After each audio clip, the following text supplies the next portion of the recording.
Vodafone, what do you think their plan is, Josh? Well, basically, obviously, they're sitting fairly cash rich now, obviously having sold the US arm to Verizon, of course, and a hefty amount that is, of course. So now they're coming through with this big plan they've called Project Spring, spending £7 billion to try and sort out the infrastructure and look at the actual technical side of where the stability of the line of their network is, essentially. And that's, of course, very important. And the one thing that it may do as well is it may force other suppliers to do something similar as well. You're talking about increasing the scope of the 4G network and increasing the stability of that line as well. So keep an eye on what it might do to the sector in the coming months. All right. Is it going to be taken over, though?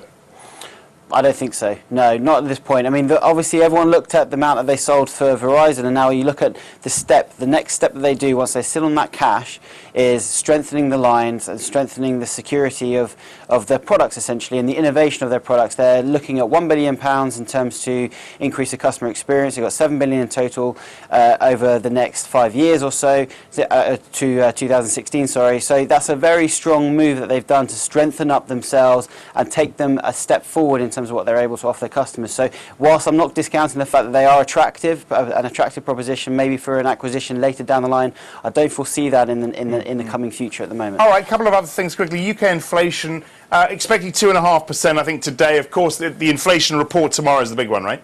Yeah, that's the big one. That's where everyone's looking towards, because obviously we could look at revisions to not just the inflation and the forward-looking elements, but also GDP as well. And from that, you're looking at what they're going to do in terms of forward guidance for QE. So the big thing is, of course, tomorrow the quarterly inflation report. But we are expecting 2.5% on inflation on an annual basis when the number comes out at 9:30 this morning. All right. I mentioned the China reform agenda. Nothing yet that I'm seeing on the wire.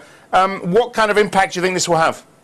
You might see a knee-jerk in some of the miners, really, and that's about it. It's a 10-year plan, of course, so there's one thing announcing and another thing actually implementing, and we've seen previously implementation of these sort of big plans have never really been all the way through.